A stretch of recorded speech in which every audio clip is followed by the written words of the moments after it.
This show is produced by the Harwood Podcast Network. Hi, I'm Cindy Harris, and we love making this show available to you free of charge. If you'd like to help us keep it that way, please make a contribution to our Karma Jar. For more information, visit our website.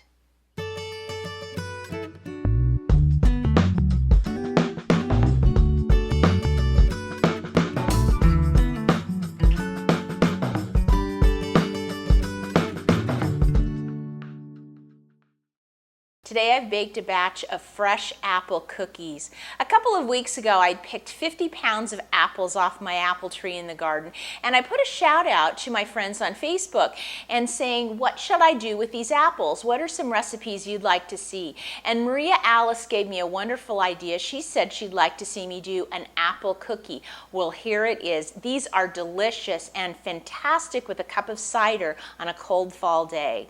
We're going to start by getting our dry ingredients ready. So in a medium-sized bowl, I have my flour, and I'm going to measure out 2 cups. Place that in my bowl. To that, I'm going to add 1 teaspoon of baking soda, a teaspoon of cinnamon, and next some fresh nutmeg. Now I like to grind my nutmeg from these little whole nutmegs. So I have a little grinder. And I don't need much, just about 1/4 teaspoon, but it really adds a great flavor to this cookie. And lastly, a cup of finely chopped walnuts. And I'm just going to whisk this all together and set that aside. Now we're going to start creaming our butter. So I have 1/2 cup of butter that I've taken out of the refrigerator. I'm going to cut it in half lengthwise twice and then into some cubes. And I'm going to put this into my standing mixer to cream. And to the butter, I'm going to be adding some brown sugar, 1 1/3 cups. And do remember to lightly pack your brown sugar into your cup. That's the way we measure this. And now I'm going to cream these together. And you can tell this is done when the butter and the brown sugar look like they're one thing. They're totally blended, and it's very kind of thick and pasty looking. Next, we want to get our apple chopped up, and we want to end up with 1 1/2 cups of chopped apple, but the apple needs to be cut fairly finely. So here's how I do it. I take an apple, cut it, core it. I don't peel it though. And I cut it in the half and half, and then I take each quarter and I cut that into 4 pieces. So I'm starting with a very thin piece of apple like this. Then I can put the pieces together and run my knife through it, and you can see it starts me off with a very small piece of apple. And then all I have to do is kind of run my blade back through it just a couple of times, and it really makes it the perfect size for a cookie. When you're doing a cookie with fruit like this in it, you don't want the pieces to be too big. You want to pack as much apple flavor as you can, and so that's why we chop it up nice and fine. Now, with my mixer on a low speed, I'm going to add 1 egg and my chopped apple. And once that comes together, I'm going to stop.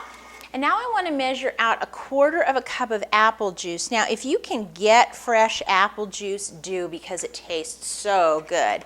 And to the apple juice, I want to put the zest of 1 lemon in, and that's about 1 teaspoon of zest.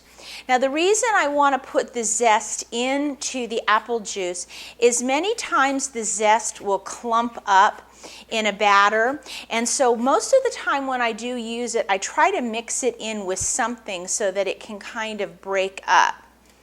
So in this case, I'm going to mix it in with that apple juice, and then that way when I add it into my batter, I know that lemon zest is not going to clump together.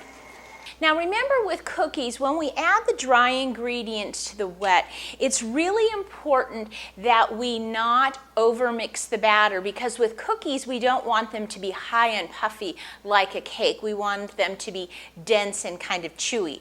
So I'm going to take and put all of my dry ingredients in. I'm going to turn this on slow, and I'm going to let it mix just until I see everything's come together.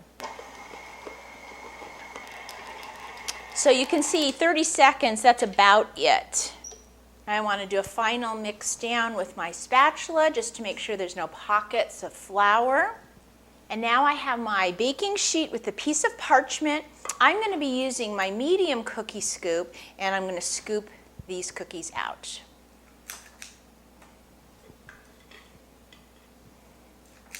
Now I'm going to pop these in a preheated 375-degree oven. Now while the cookies are baking, I want to get my glaze going. So in a small bowl, I have a cup of powdered sugar. I'm not going to bother sifting it. And to that, I'm going to add 2 tablespoons of my apple juice, a teaspoon of cinnamon, and a half a teaspoon of vanilla. I'm going to take my spoon and I'm going to start mixing this glaze together. And the reason I like to get the glaze together while the cookies are still baking is it gives a chance for that powdered sugar to dissolve. So I like to let it sit for about 5 minutes. And after 10 minutes, they come out of the oven. I'm going to remove the baking sheet so that these can cool on the cooling rack. And now it's time to get ready to glaze our cookies. So I'm going to use a spatula. I'm going to try to get as many cookies onto one of the pieces of parchment as I can. So I'm just going to move these around. So I've got them onto 2 sheets. Now you can leave these cookies unglazed if you want. They have fantastic flavor. But if you want something a little special, do make up the glaze. It has been sitting for a few minutes. You can see it's nice and smooth. Give it a little stir. Sometimes the liquid and the sugar wants to separate just a little bit. And I'm just going to put a little bit, maybe a half a spoonful on my spoon like this, and then I'm just going to drizzle it lightly across the cookie.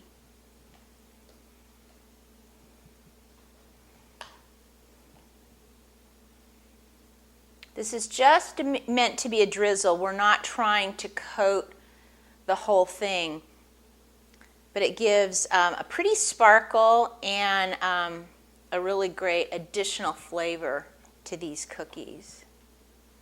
And you can see I just kind of go back and forth really quickly. I don't want it to puddle on the cookie.